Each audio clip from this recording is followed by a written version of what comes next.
한 라디오 프로그램에서 청취자들을 대상으로 어머니와 아버지에 대한 선호도 조사를 위해서 설문조사를 했더랍니다. 그 질문의 내용은 이것이었습니다. 당신은 어머니가 더 좋습니까? 아니면 아버지가 더 좋습니까? 굉장히 우문이지요. 정말 어린이에게 부모가 그 이야기를 하면 아이들이 갈등하거든요. 아빠하고 있으면 아빠가 좋다 그러고, 엄마하고 있으면 엄마가 좋다 하고, 엄마 아빠 있는 데서 물어보면 아빠 엄마 별걸 다 물어봐 그러고 끝내거든요. 그런데 이 프로그램에서 청취자들을 대상으로 이 설문을 조사해서 어머니, 아버지 누구를 더 선호하는가 하는 것을 조사하고자 한 것이었습니다. 그랬더니 그 조사한 결과의 내용이 이렇게 나왔습니다.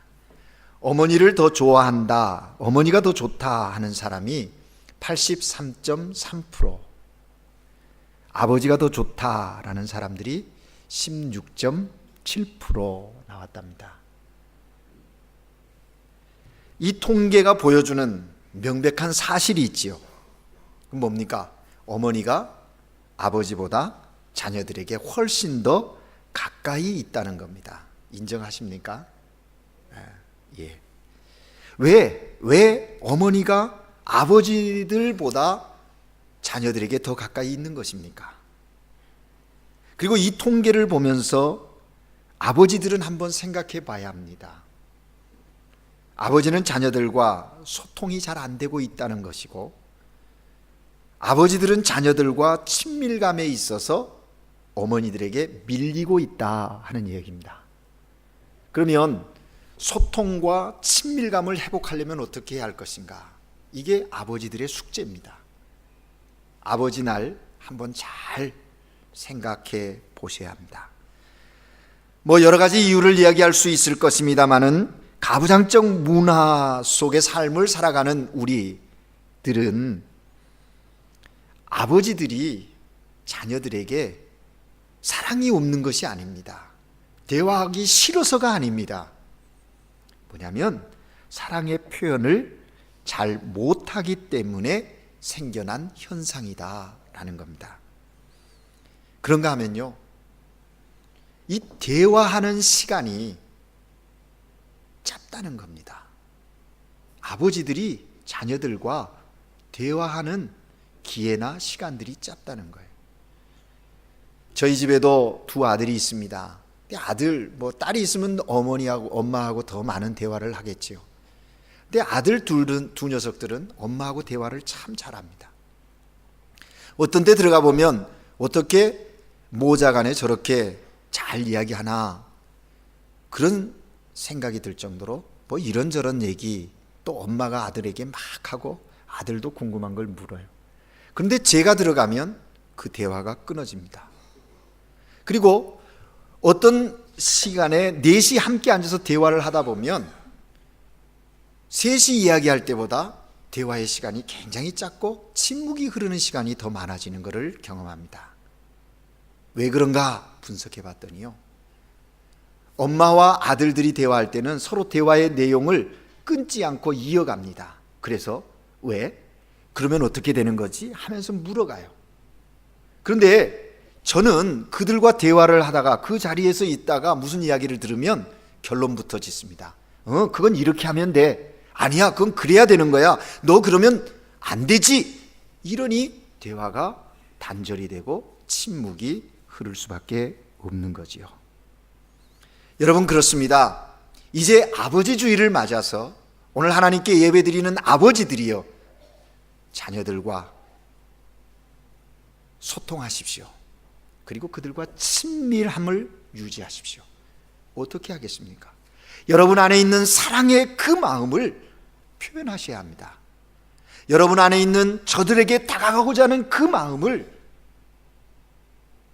열어서 접근해 가야 하는 거예요. 아버지 가정에 어떤 모습으로 여러분 이미지화 되어져 있습니까? 아니, 지금 아버지 되신 여러분들은 자녀들에게 어떤 아버지로 기억되어지고 있는 것입니까?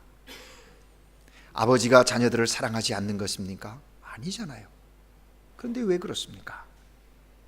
오늘 이 시대는 아버지가 정말 외롭습니다. 당당하고 떳떳하고 싶지만 이러한 사실들 때문에 위축되기도 하고, 또 아버지됨의 그 권위가 세워지지 않는 그런 현실 속에 우리가 살고 있다는 거예요. 여러분, 정말 모성이 강한 것입니까? 부성은, 아버지의 사랑은 약한 것입니까? 그렇지 않죠. 어머니의 사랑도 강하지만 아버지의 사랑도 어머니의 사랑에 못지않게 강한 것이 사실입니다. 오늘 저는 한 아버지를 여러분에게 소개하려고 합니다.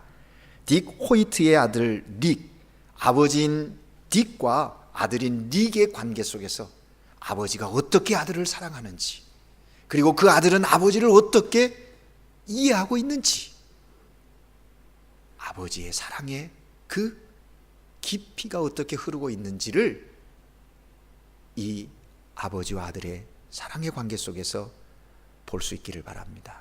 동영상 하나 함께 보겠습니다.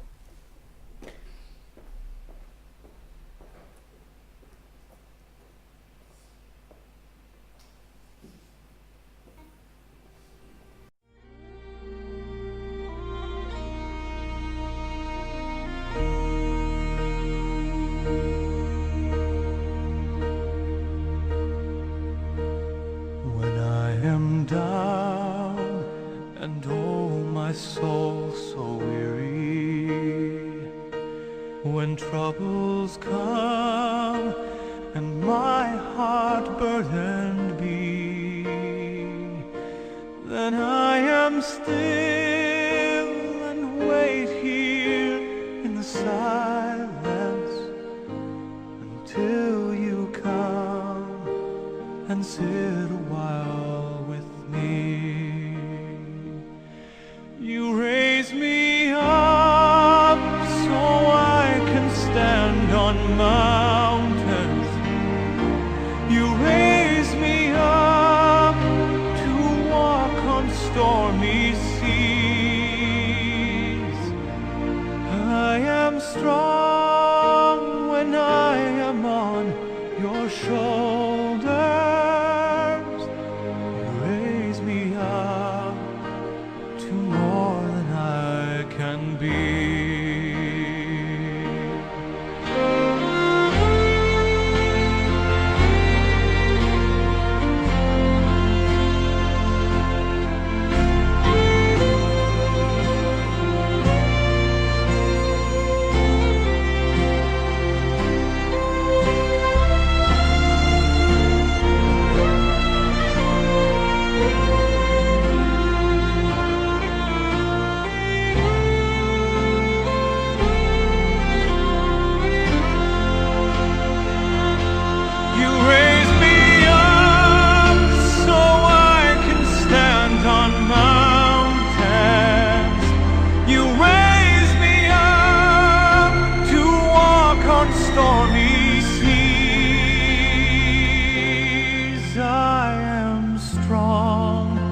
When I am on your shoulders, you raise me up to more than I can be.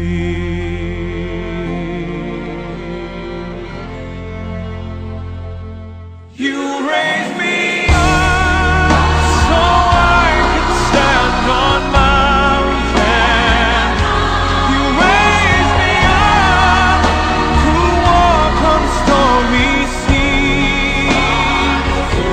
I am strong when I am on your shoulders. Raise me up to more than I can be.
릭은 태어날 때 탯줄이 목에 감겨 산소 결핍으로 뇌가 손상이 되었습니다. 그래서 뇌 손상으로 인해서 뇌성 마비와 경련성 전신 마비를 가지고 태어난 아이입니다.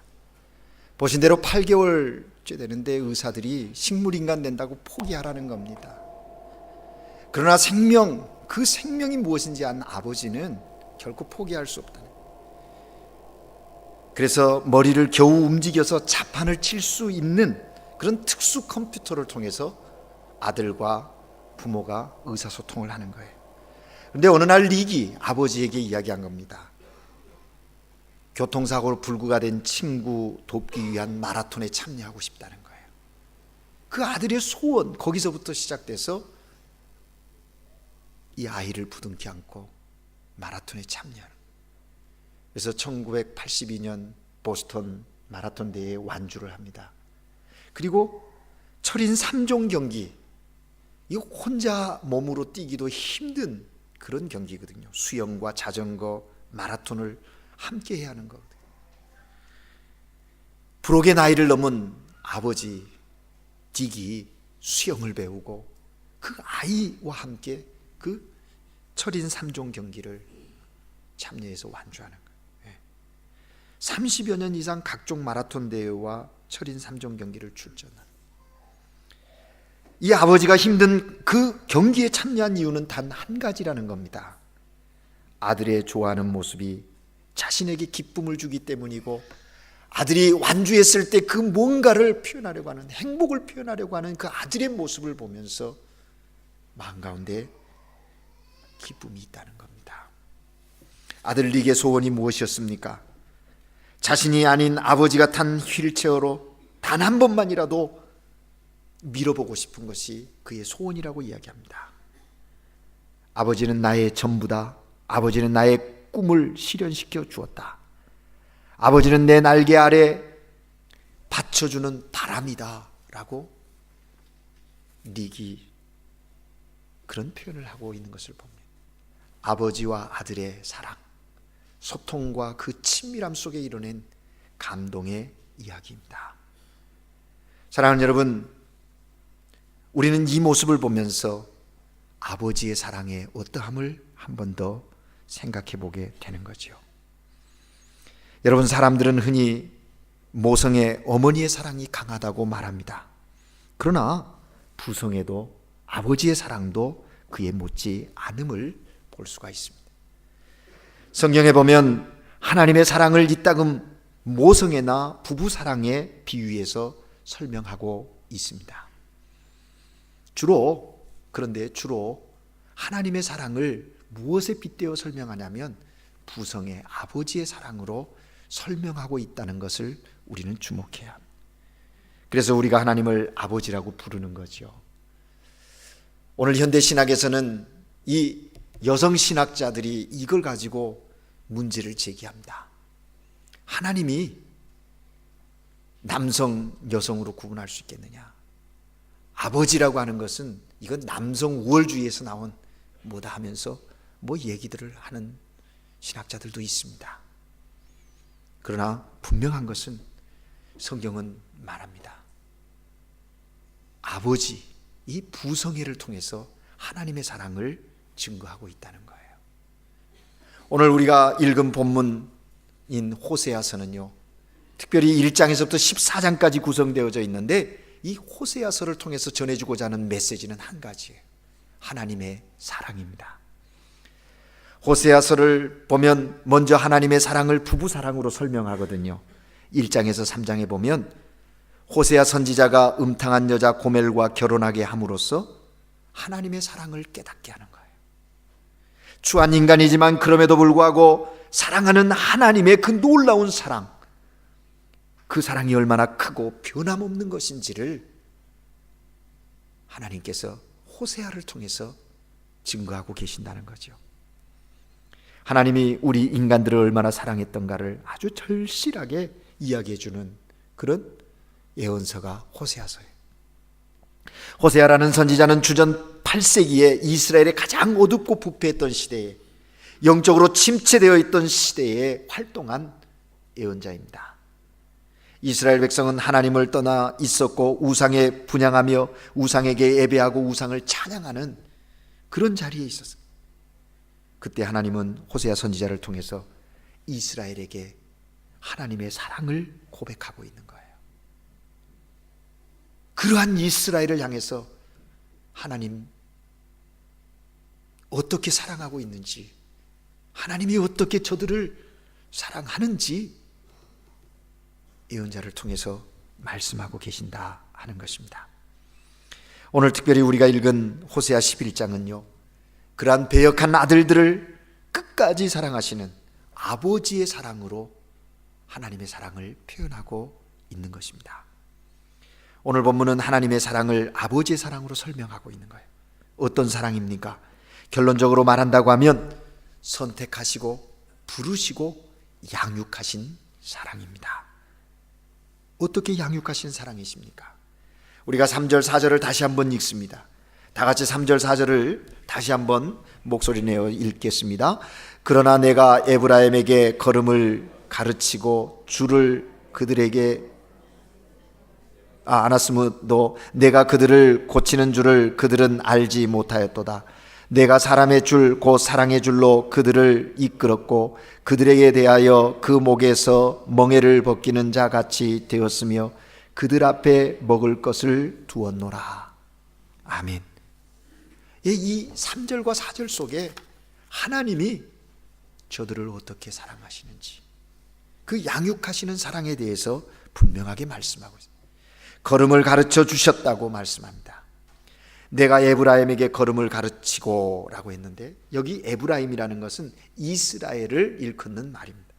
그리고 내가라고 하는 말이 중요한데, 하나님이 에브라임으로 하여금 애굽에서 나오는 걸음을 가르치셨고 광야길을 걷게 하셨고 가나안으로 나아가는 걸음을 가르쳐 주셨다, 그렇게 이야기하는 거예요. 마치 아버지가 어린 자녀의 손을 붙잡아 주면서 걸음을 가르쳐 준 것 같은 그런 표현을 여기 사용하고 있는 것입니다. 품에 안으시는 사랑입니다. 내 팔로 안을지라도 라고 했어요. 팔로 안음이라는 건 무슨 의미입니까? 사랑과 보호와 안전을 의미하고 있는 것입니다. 뿐만 아니라 고쳐주는 사랑, 치료하시는 사랑을 이야기해요. 출애굽기 15장 26절에 보면 나는 너희를 치료하는 여호와임이라. 하나님은 늘 저들을 향하여 어그러지고 깨어져 있는 모습들을 치료하시고 싸매시는 그 사랑으로 저들을 보살피고 양육하셨다는 거예요. 여호와 라파, 치료의 하나님. 뿐만 아니라 사랑의 줄 곧 사랑의 줄, 사람의 줄 곧 사랑의 줄로 이끄는 사랑이었음을 이야기합니다.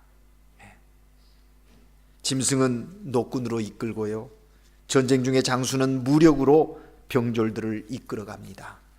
통치하는 임금은 권력의 힘으로 이끄는 것이죠. 그러나 범죄한 죄인들의 영혼은요, 사랑의 줄, 그걸로 이끄는 거예요. 십자가의 줄로 이끄는 거예요. 생명은 생명으로만 이끄는 것이기에 하나님은 사람의 줄, 사랑의 줄로 저들을 이끌어 내신다는 거예요. 이끌어 가신다는 거예요. 사랑의 줄은 바로 은혜의 줄인 것입니다. 뿐만 아니라 멍에를 벗기는 사랑으로 양육하셨다고 그래요. 4절 말씀해 보니까 멍에를 벗기는 자같이 되었으며, 무슨 얘기입니까? 목자가요, 가축을 목양할 때, 먹이를 먹일 때, 활동할 때 자유를 주기 위해서 방목수단으로 이렇게 멍에를 풀어주는 거예요. 이는 영적으로 이스라엘을 향한 하나님의 자유와 해방, 곧 죄에서의 구원과 해방을 의미하는 것입니다. 예수님은 친히 말씀하셨습니다. 수고하고 무거운 짐진 자들아 다 내게로 오라. 내가 너희를 쉬게 하리라. 나의 멍에는 가볍고 쉽다라고 말씀하셨어요. 세상의 종살이의 멍에, 악의 멍에, 사망의 멍에를 내려놓고 생명의 멍에, 사랑의 멍에, 위로의, 사명의 멍에를 메어준다라는 겁니다. 뿐만 아니라 먹을 것을 주시는 사랑에 대해서 또 얘기합니다. 출애굽 이후에 광야에서 하나님이 이스라엘에게 공급하신 생명적 은총의 공급, 그것을 의미하는 거예요. 구체적으로 저들 가운데 어떤 역사들이 나타났습니까? 불기둥으로, 구름기둥으로 쓴물을 단물 되게 하고, 반석을 쳐서 물이 나게 하고, 만나와 메추라기를 통하여 일용할 양식을 공급하고, 종려나무와 생수 등을 통해서 저들에게 생명적 은총을 공급하셨던, 먹을 것을 공급하시는 그 하나님의 사랑을 이야기하는 거예요. 사랑하는 여러분, 이러한 하나님의 사랑, 오늘 본문에서도 보면 내가 어렸을 때, 이스라엘이 어렸을 때 내가 사랑하여 내 아들을, 내 백성을 이렇게 했다고 말씀하고 있어요. 선택한 사랑, 불러낸 사랑, 걸음을 가르치고 품에 안아주시고 고쳐주시고 사랑의 줄로 이끌어주고 멍에를 벗겨주고 먹여주는 이 양육의 사랑, 이것은 우리를 사랑하시는 하나님이시기 때문에 그렇게 했다는 거예요. 이 변치 않는 사랑, 이 온전한 사랑, 큰 사랑을 깨달으라고 하나님은 호세아 선지자를 통하여 이스라엘에게 말씀하시는 거예요. 여러분, 이 본문을 통해서 우리는 이 아버지 주일에 다시 한번 아버지의 사랑을 묵상하기를 원하는 거예요. 여러분, 어떤 면에서 보면 아버지의 마음에는요, 이런 하나님의 마음이 담겨져 있습니다. 하나님의 사랑과 같은 사랑이 아버지의 마음속에 담겨 있다는 거예요. 물론 하나님과 똑같은 사랑은 아닐지라도 우리는 부모님의 마음에서 하나님의 마음을 느낄 수 있고요, 부모님의 사랑에서 우리를 향한 하나님의 사랑을 엿볼 수가 있다는 것입니다.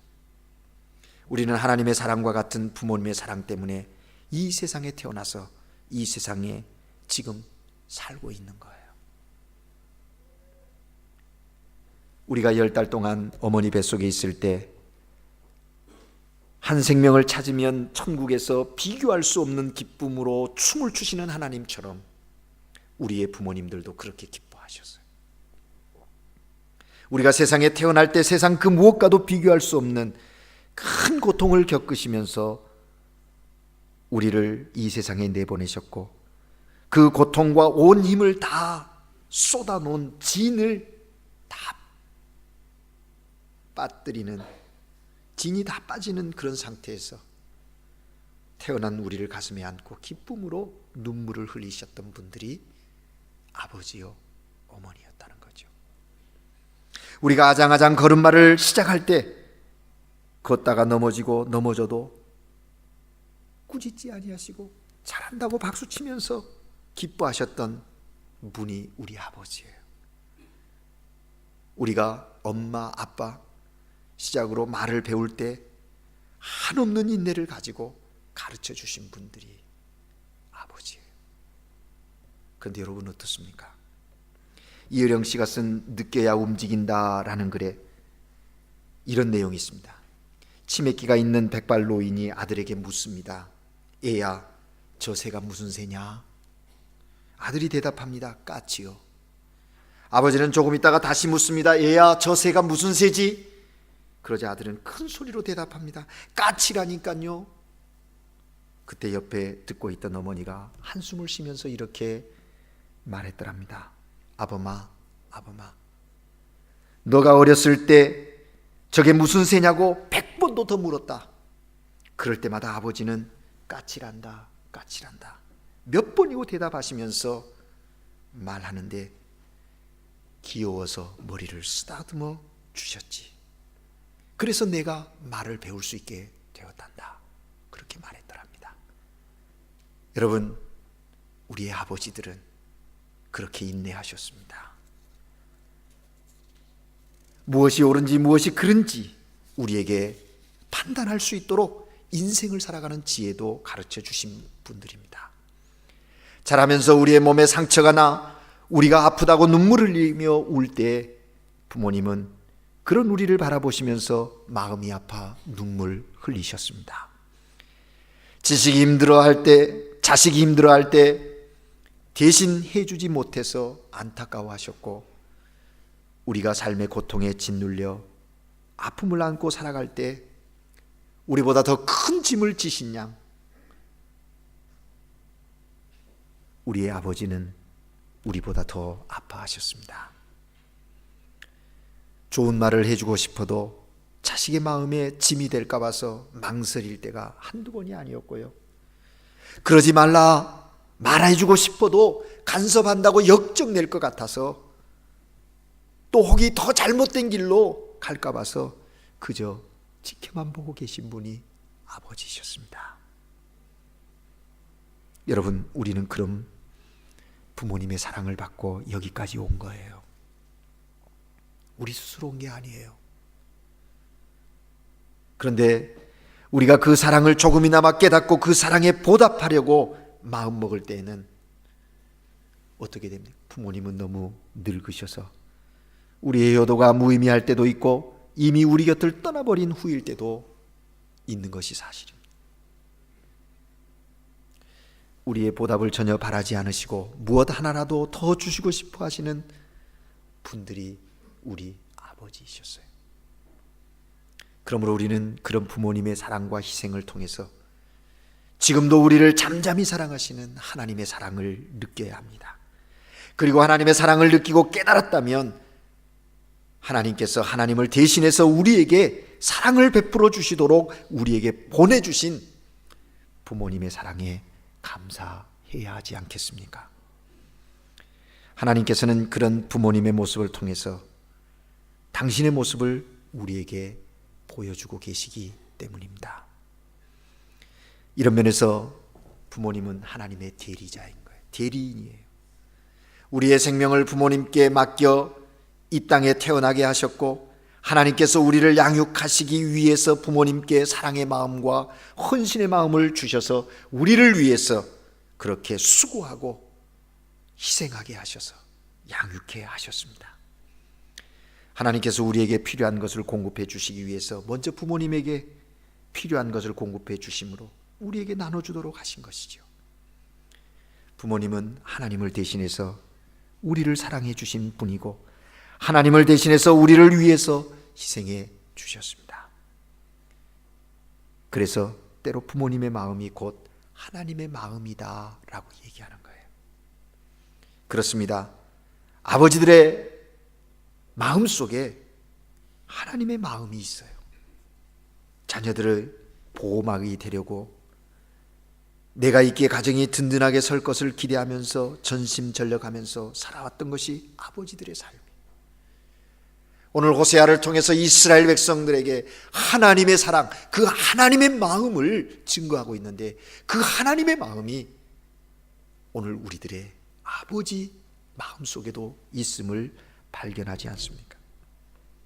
여러분 보세요. 때로 우리 아버지들이 미숙한 점이 있고 말로 다 표현하지 못한 그런 모습들이 있어요. 또 믿음이 있다고 하면서 자녀들의 머리 위에 손을 얹고 축복기도 하지 못하는 그런 믿음이 연약한 모습들도 있어요. 그러나 여러분 보세요. 아버지의 마음은요 한결같습니다. 속으로는 사랑한다고 수없이 외치고요, 자녀가 나보다 더 훌륭해지기를 원하고 내가 가진 것보다 더 많은 것으로 축복받는 자녀들이 되기를 원함이 아버지들의 마음속에 있는 거예요. 그러나 아직까지 한 번도 제대로 자녀들에게 대한 사랑을 표현하지 못했어요. 아버지들이여, 이제 자녀들에게 사랑을 표현하십시오. 그 마음을 자녀들에게 토해내십시오. 이런 아버지들은요 또한 자녀들에게 인정받고 싶고 사랑한다는 말 듣고 싶어 합니다. 자녀들이 아버지를 자랑스러워한다고 하는 말 듣고 싶은 것이 또 아버지들이에요.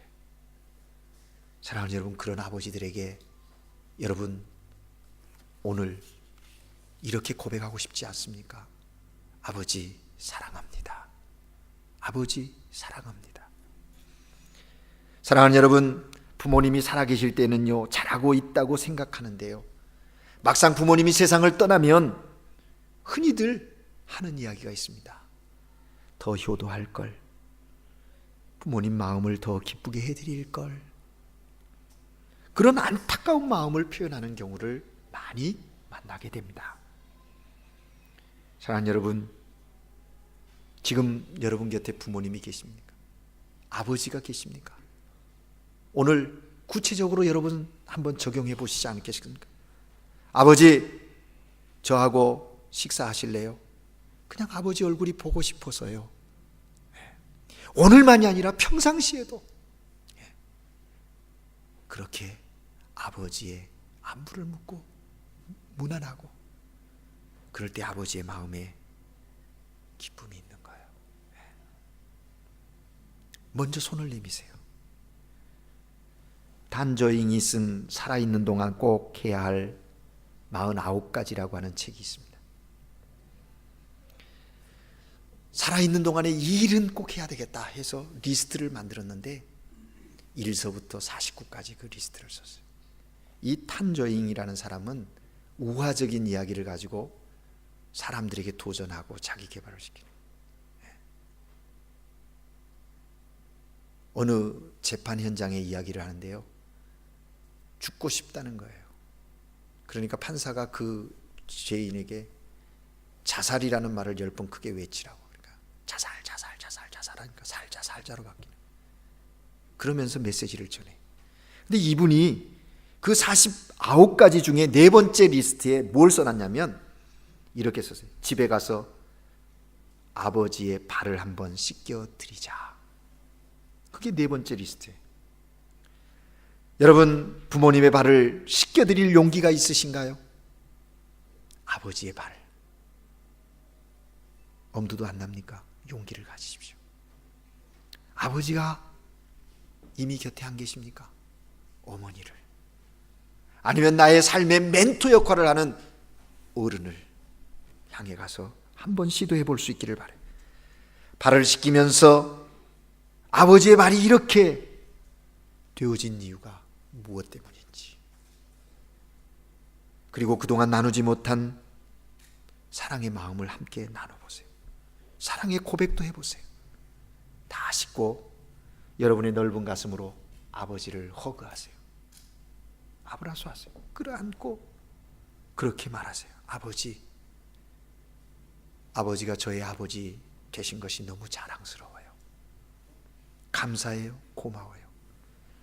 여러분, 이렇게 적용하는 그곳에 하나님의 나라가 임하는 거예요.